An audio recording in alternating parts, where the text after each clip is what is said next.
દેશમાં આવનારી મહત્વપૂર્ણ વિધાનસભા ચૂંટણીઓની તૈયારી જોરશોરથી ચાલી રહી છે। આ દરમિયાન એક અનોખો અને ચર્ચાસ્પદ દ્રશ્ય સામે આવ્યો છે। પશ્ચિમ બંગાળ અને આસામમાં ચૂંટણી ફરજ માટે જઈ રહેલા central reserve police force (CRPF) ના વિશાળ કાફલાએ માર્ગમાં અયોધ્યાના ભવ્ય રામ મંદિર ખાતે થોડો વિરામ લીધો અને પ્રાર્થના કરી। આ સમગ્ર ઘટના ત્યારે બની રહી છે જ્યારે દેશમાં બહુ મહત્વપૂર્ણ ચૂંટણી પ્રક્રિયા શરૂ થવા જઈ રહી છે। ચૂંટણી પંચ દ્વારા સંવેદનશીલ વિસ્તારોમાં શાંતિપૂર્ણ અને નિષ્પક્ષ મતદાન સુનિશ્ચિત કરવા માટે મોટા પાયે કેન્દ્રીય દળોની તૈનાતી કરવામાં આવી રહી છે।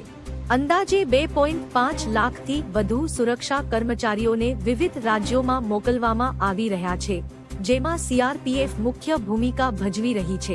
ફિલહાલ આ વિડિયો સોશિયલ મીડિયા પર ઝડપથી વાયરલ થઈ રહ્યો છે અને લોકોમાં વિવિધ પ્રકારની ચર્ચાઓ જગાવી રહ્યો છે। આવી જ તાજી અને સચોટ ખબર માટે જોડાયેલા રહો।